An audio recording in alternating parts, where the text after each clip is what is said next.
So it's basically an amalgamation of physics, physiology, pathophysiology, internal medicine, and the effect of the drugs, so pharmacology. How many days you are here in department? Okay, I am currently going to be almost third year in this department. So almost spent around 2 years in this department of anesthesia. So we have almost all my postings are over, which includes super specialty branches such as urology, neurosurgery, and regulars, that is surgery, orthopedics, and ENT, OMFS, plastic surgery, and ICU rotation also. We have finished it all. According to you, what is the routine of first year anesthesiology resident in Goa Medical College especially? So a routine of a first year resident is first got to be in time, come by around 8 o'clock, prepare the OR. Majority of the times we are the first ones to open the OT also. As soon as we come in, we check our machine, we check our workstation, anesthesia workstation, we see if our essential drugs are in place. If there is any shortage of any drug, then we go to the storeroom, we collect the drugs. IV pints, we go to the storeroom again, or we tell someone to get it for us. And preparation of the trolley is a basic, it's like the basic thing that you have to learn as a first year student. That is what a first year student is expected to know. Once the routine OT has started, by the midday is the time where the first year is sent for, or we are sent to go see the patients for the next day routine OT. That is, we do our pre-anesthesia checkup or pre-anesthesia evaluation, where we discuss the case with the consultant posted in that particular OT, and we plan for the next day's anesthesia. So what all requirements we have for that particular case. Suppose it's a regional anesthesia, then we'll go for ensuring that there are spinal needles available, the drug available, spinal sets available, or if it's a difficult airway or a difficult intubation case, we'll ensure that we have a difficult intubation cart kept ready, which includes our LMA, bougie, and all of it. And if at all it's a position, depending on the position also for the surgery, things need to be kept ready. Like the bolsters will be kept ready by the staff, but then the ensuring that the pressure points are padded, eyes are padded well. Here we do not have the jelly foam based bolsters or pressure point padding, so we use cotton, we use gammy, we use a lot of we use our head ring, a bigger, broader head ring, to ensure that the eye, it doesn't get compressed. So all of this patient position related, intubation related, preparation of anesthesia related, we just orient ourselves the previous day as a first year. And if at all we are on duty, we join the emergency OT and we do the same thing, do the PSC, take the cases, monitor the patient. It's an important aspect of first year to monitor the patient without getting distracted. There are times that we will feel sleepy, but it has to be patient has to be monitored, because then it becomes a muscle memory. Even if I'm at this stage where I'm a third year, even if I'm at one corner, even if I'm outside the OR, I can still hear the pulse ox, and then I can know, if the patient is desaturating or patient is fine, just on the, because it's become muscle memory. Every time during my first year that I have monitored a patient without looking at my cell phone, or just looking at the patient, looking at the vitals, and just hearing to the pulse ox, whatever the beats are. Yeah. What are all the procedures we do in our department? Okay, so to begin with, IV cannulation, peripheral IV lines, also central IV lines. So we go for either IJV, subclavian, femoral, we also do femoral. Then arterial cannulation for invasive BP monitoring. So we have a radial artery cannulation, brachial artery cannulation, femoral artery cannulation, which we do. Femoral artery is usually done in ICU setup, but radial artery we do intra-op for our neurosurgery cases or urology cases, extensive vascular surgeries we do for that. Apart from that, yes, advanced airway management is bread and butter. It's the thing that we have to know. It's in our blood.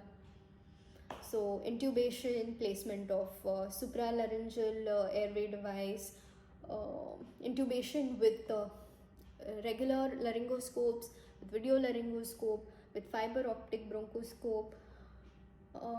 We also go for awake intubation by just giving blocks to the patient, airway blocks, which includes transtracheal, appropriate topicalization of the airway, and giving airway blocks like the superior laryngeal nerve block, glossopharyngeal nerve block. Now coming to regional anesthesia, we have spinal anesthesia, caudal for pediatric patients, epidural that we pass for the patients. It's not only for anesthesia purpose for the surgery, also if a case of BCT which comes for pain management, we pass epidural, thoracic epidural catheter for analgesia purpose. We also use a ductal canal catheter, but that is most of the times post-op. Yeah. Comment on post-op analgesia. Yeah. Okay. I mean, in our department. In our department, yes, we do give post-op analgesia. Like if it's an abdominal surgery, we give for abdominal surgeries we give TAP block, and we also have PEX block, erector spinae block that we give, and adductor canal catheter is placed. In fact, for brachial plexus, soon after we give brachial plexus block, we also insert a catheter at the brachial plexus region, and the catheter is kept in C2 for appropriate analgesia for around 72 hours. There've been cases that we've had post-COVID arthritis, where this patient was given a stellate ganglion block and a catheter was placed in that region because she had so much of pain that we had to give her analgesia. The catheter placed, and everyone would go, like every day, one person would go and give her local top-up. We also get a good exposure on pediatric surgery, where we have not majority of the times that we get to pass an IV line for pediatric, unless it's out or it's not in place, we pass the pediatric IV. Pediatric procedures like caudal anesthesia is also taught to us. This is an important procedure that we learn, and I think I've covered everything. Language per se is not a barrier, because majority of the people here do know Hindi, do understand Marathi, and we have population coming from Karnataka also, so they speak Kannada, but most of them do understand Hindi, so you will be able to survive if you know Hindi well. Yeah, good number of people speak English. That even a village, people from village in Goa, they speak English, very good English, or an English which they can understand, basic. That's really cool. So that's just an add-on. Yeah, learning Konkani is not so hard. Yes, it's easy. Goa Medical College is one of the oldest college in Asia, so I feel it's a privilege to be a student of Goa Medical College. Yes, if you are a person who is a foodie and is particular about how much you are spending on food, food is relatively costlier in Goa. Yes, we do have Swiggy, Zomato, but again, food is costly. Even if it's just fish, rice, it's still costly. And if you're a vegetarian, be prepared to have paneer and potatoes for majority of the time. We do have tiffin services available though. What my friends they do is they cook food. They cook for themselves. How's life in Goa? Viva Goa! I should say. It's not susegado like how people say. It's just sushegad. It's not sushegad. Goa is running fast.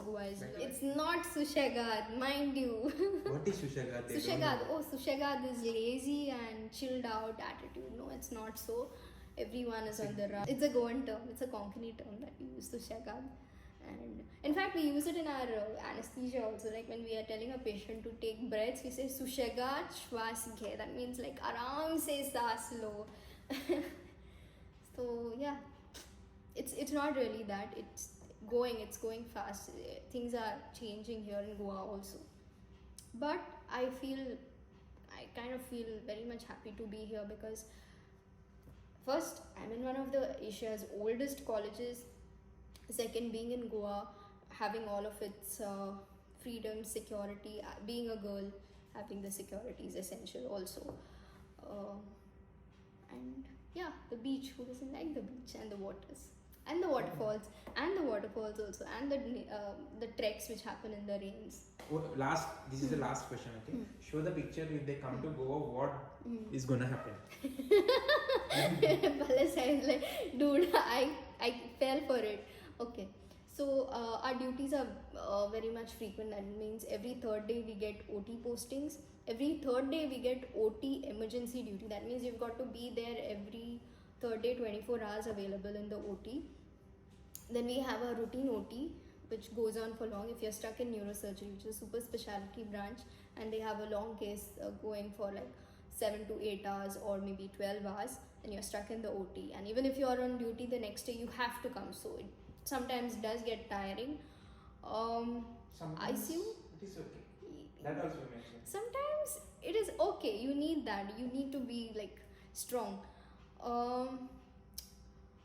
Emergency OT runs all night. There is no break. It just keeps running unless there is absolutely no case or there is some system malfunction happening with the equipment or something like that. But emergency OT runs all night. So we have cases all night happening. For ICU posting, we have 3 days back to back of 12 hours. So 8 a.m. to 8 p.m., 3 days back to back. And on the 4th day, we switch to night duties. So 8 p.m. to next morning 8 a.m. for 3 nights. It's 4 days and 3 nights that we do. And after the third night, we get 24 hours off. So basically, whenever there is a shift change from morning to night, there is a 24 hours off that we get for ICU posting. But you don't get any offs for any public holidays during your ICU rotation. You don't get offs on Sundays during your ICU rotation. It gets hectic and sometimes a little bit sad because the patients are very much critical and no amount of efforts can save the patient. But that's how life is supposed to be. I think you learn a lot about life and end up being grateful when you have your ICU posting. That's what I did. What you thought anesthesia was and what it is exactly? Okay, so I got introduced in depth to anesthesia during my NEET PG preparation, where I learned a lot about the circuits more in depth, and I thought anesthesia is just about circuits and making the patient fall asleep. But it's a lot more than that. It's about identifying the person, his physiology at that particular age group, followed by the non-communicable diseases that the patient already has and its pathophysiology affecting the patient, and the emergency that the person has landed up with. Along with that, whatever drugs that I'll be administering, what effect will it have? So I'm monitoring all these 4 systems in anesthesia. So it's not just putting the patient to sleep, it's basically taking control of the entire physiology of the patient when patient is under anesthesia, and it's fantastic. Secondly, it's all application of physics that I learned in my 12th and 11th standard, so it's all coming back to me. So it's essential to have a fair knowledge of your physics which you learned in 11th and 12th standard. If not, then just go back, learn your gas laws, learn your just the basics of how the flows happen, or what is the Bernoulli's phenomena. All of this is taught to us earlier. It's just an application of all of that.